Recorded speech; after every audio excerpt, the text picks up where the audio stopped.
Hello, student advocacy. So far, we have heard many great presentations on key social issues that surely answer the why of the reason we get out and protest and push for social change. This presentation will focus on the how we can do this and how we can do this more effectively in the future for not only ourselves, but for the generations after us and for our children eventually. As the gentleman who stated that student advocacy was similar to a war, I would say he is right. And I hope to convey through this presentation some ways to increase the range of our artillery. So, why is communication in student government important? We can look at this philosophically, because in order for students to participate in student politics and extracurricular activities, they have to know that extracurricular activities exist. And the more they are informed, the better quality contributions they can make to the school community, therefore increasing the quality of student government on the whole. And the many responses I get when I talk to students about do they get involved in student politics or do they see the purpose of it, the two main answers I receive are that students don't feel empowered, that they feel that their actions don't make a change, or sometimes they say that student politics is not as important as their other priorities. So I'm going to hopefully try to dispel some of these myths. If you look at the history of student movements, you see that students have risked so much and they have accomplished so many great things. In the 1960s, through significant student advocacy, the University of California's president, Clark Kerr, resigned because the students did not agree with the way he was administrating at the university. And after he had resigned, they interviewed him, and he said, "There is a specter haunting America, the specter of the students." This shows the potential that we have by banding together and advocating for a better quality of education. And across the world, student movements have advocated for many significant social changes, such as the changing of despotic governments and fighting apartheid. So, communication is vital to our student government systems. And it is the lifeblood that allows us to communicate and actually make significant achievements that last for future generations.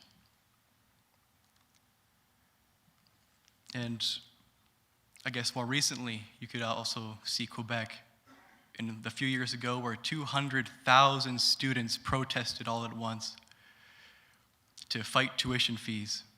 And if you look at Statistics Canada, you can find that the tuition in Quebec is much lower than in the rest of Canada due to their collaborative efforts and their dedication. So I've decided to look at this as a sort of case study, to look at our university.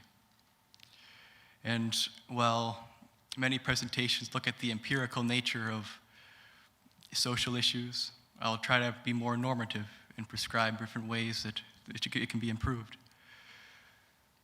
So we have 40,000 students on campus, but many of those students are also abroad as international students on exchange, working in co-op and various government organizations and abroad as well.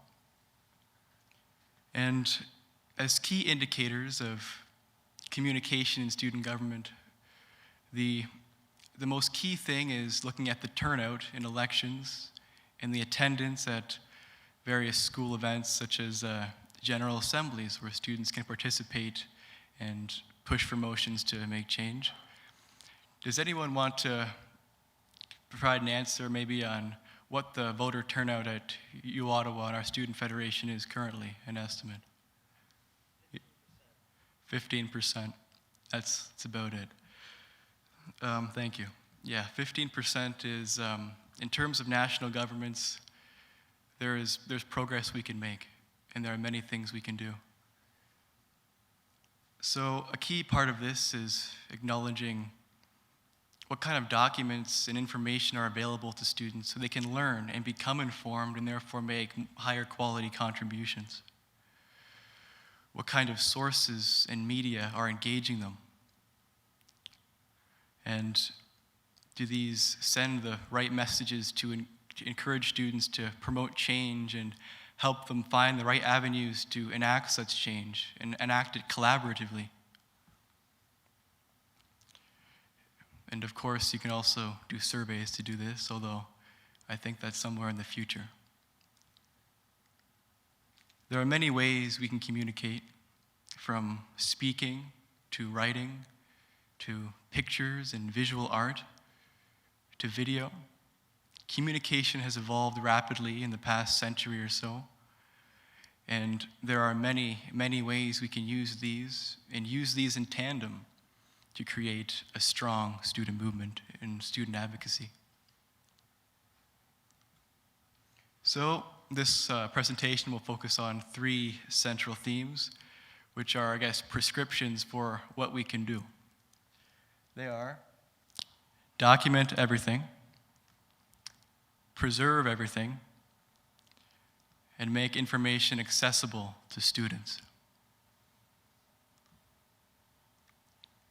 So, the first one, if we look at our history of student politics, we can find that it's very under-researched in academia.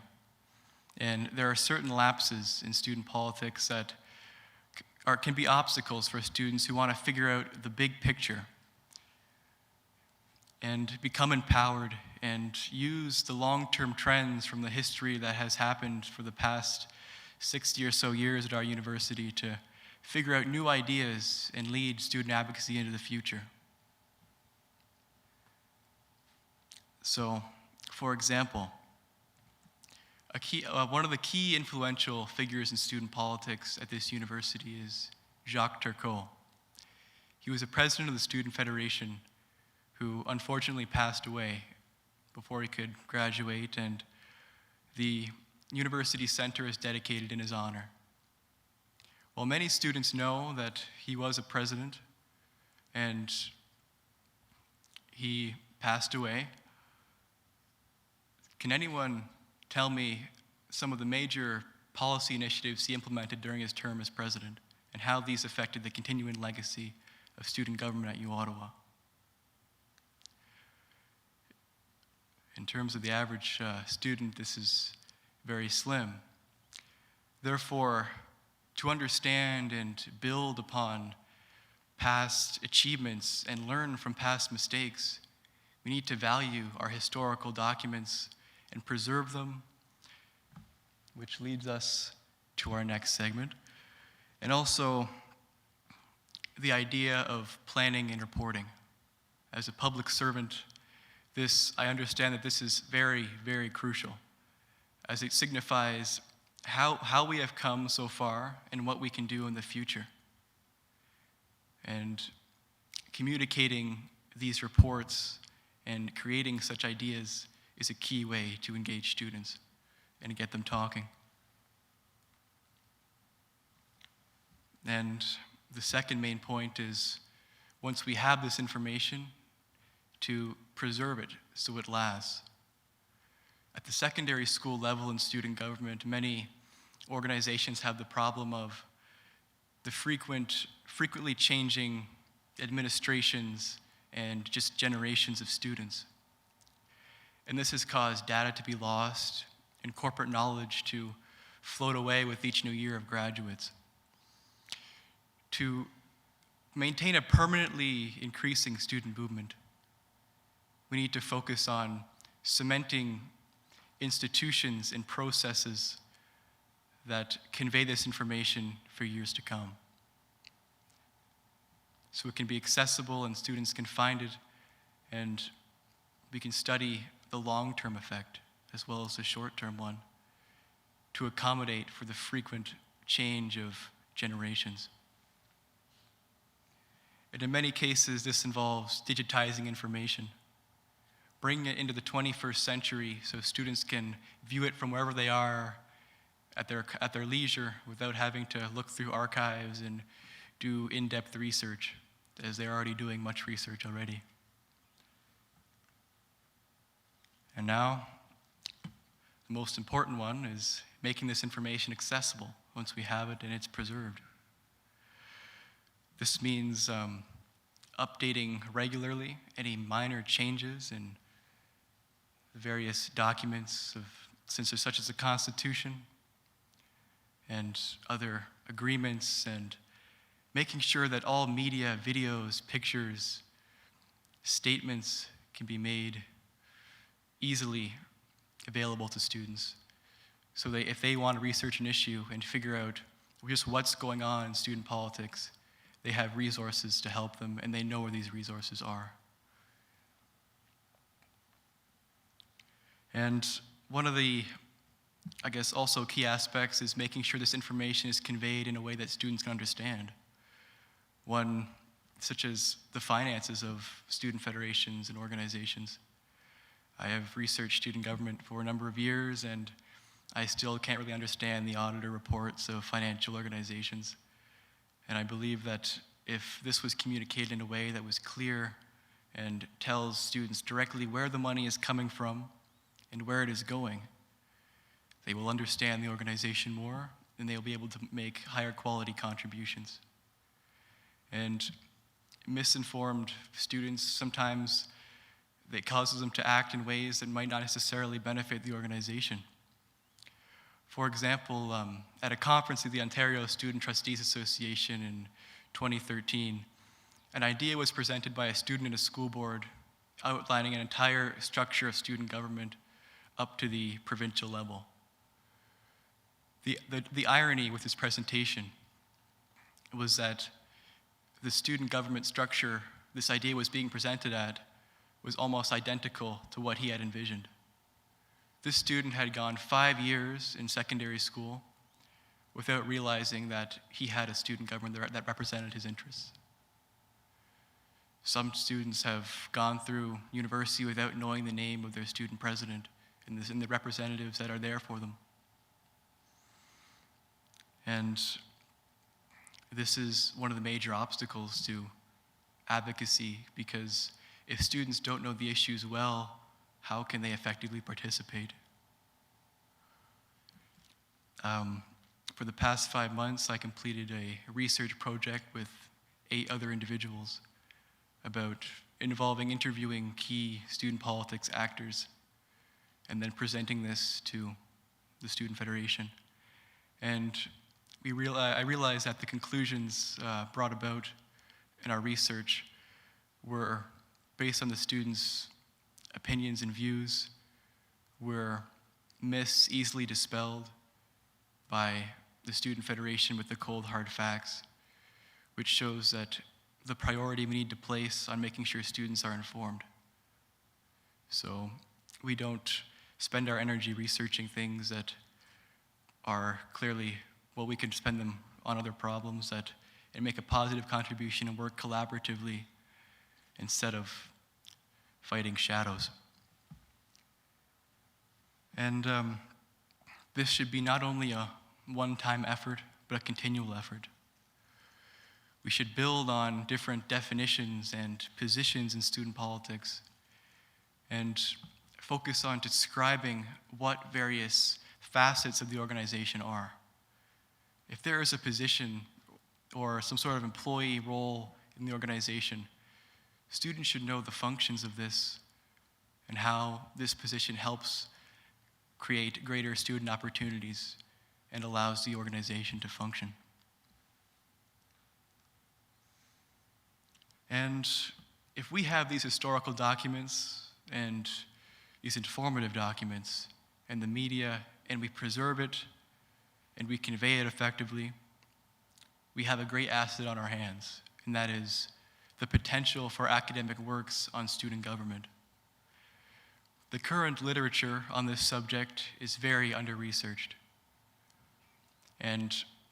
But those who do say it is the key for increasing political participation in our country, not just in our student organizations.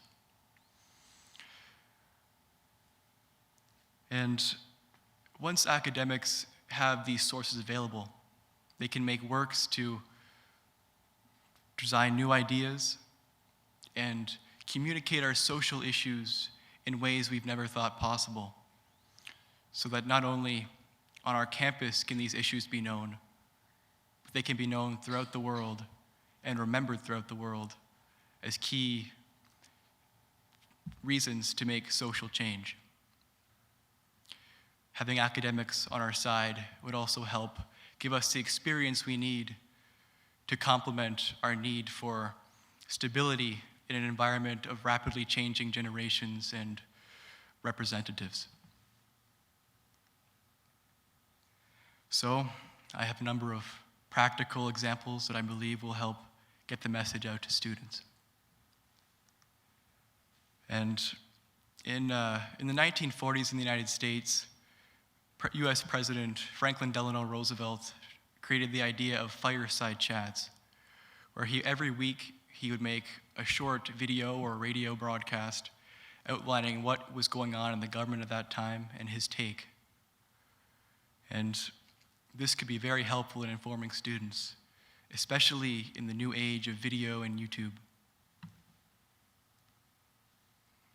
Zoom Productions is a very important aspect of student government, as it is the force of communication in a way that is the most complex, which is video, as it involves sight, sound, and numerous technical effects to make it increasingly engaging to students and effectively informing them. Now, Zoom has done a great job to make descriptions of different aspects of our federation and how the different areas work.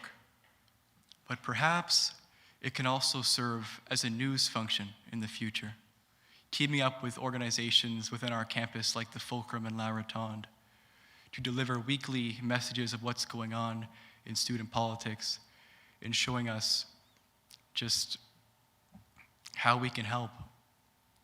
And this is done already at Queen's University. They have an organization that gives weekly news segments to summarize what's going on campus, and a number of secondary schools are implementing this already. Some of the main concerns with this recommendation is that it would cost money and resources, but I believe that these issues can be solved with good public administration. And if the secondary students can volunteer their time for free, I'm sure that many university students are looking for volunteer opportunities to increase their employability. And this will greatly help them intrinsically as well as instrumentally.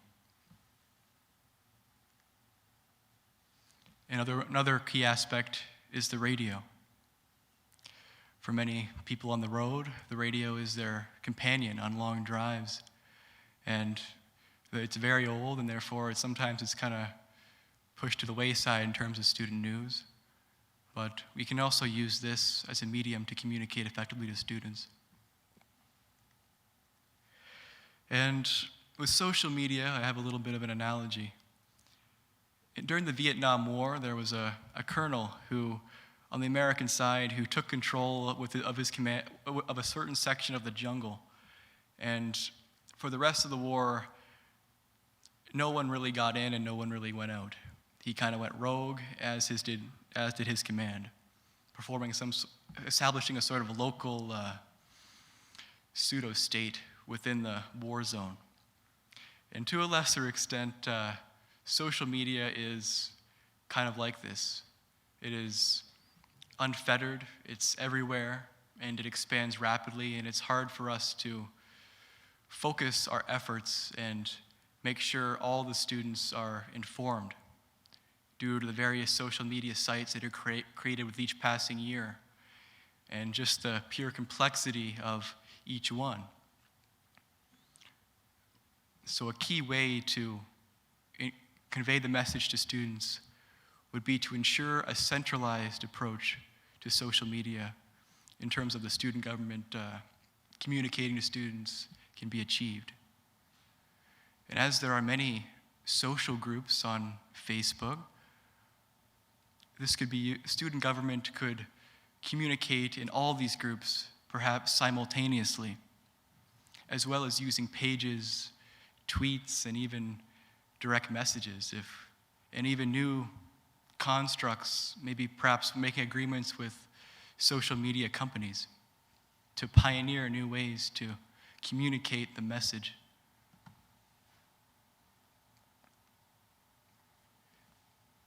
And we have many archives already, and the key area of archives is our school papers.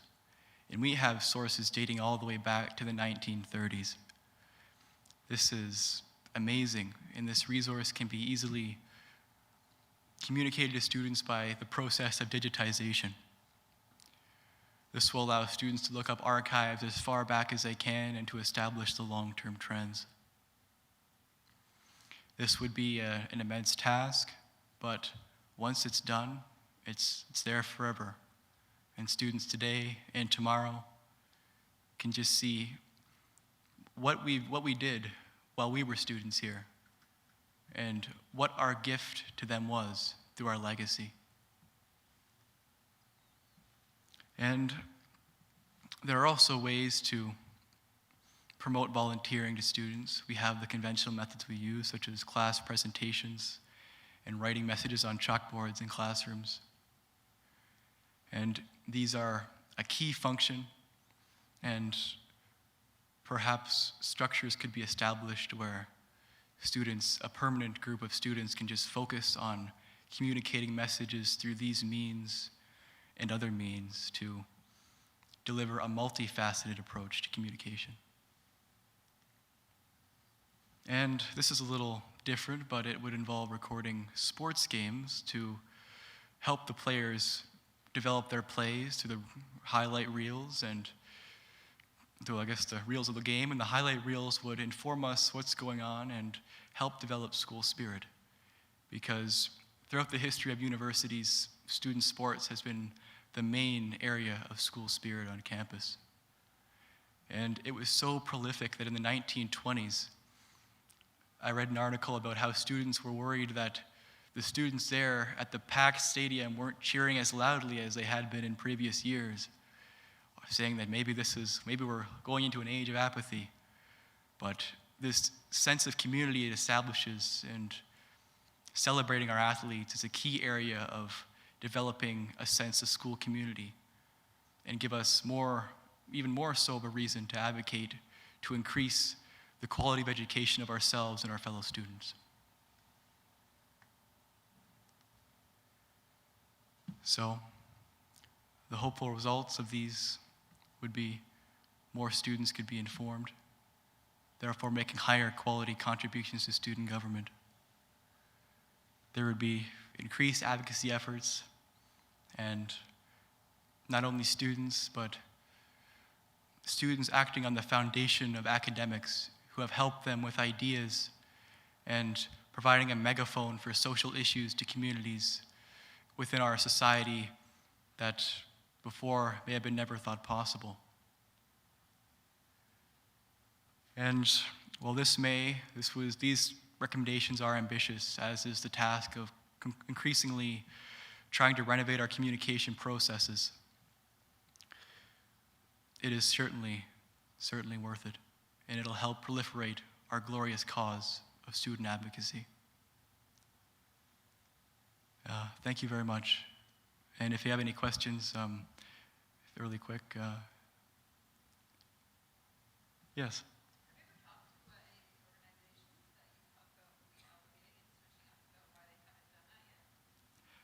Well, I believe it's due to serious social change, the need for the present function of the organizations and the obstacles they face. And these changes are very, very long-term. When I talk about these changes, I don't mean overnight. I mean over a period of years, spanning numerous generations of students. And to anyone who might look at student government from the outside and say it is impossible to change the established structures, I see this as kind of ridiculous, as our organization, as is our society, is a social construct. And as we are imagining it right now, we can certainly imagine things differently in the future to make things better for ourselves and our successors. Thank you very much.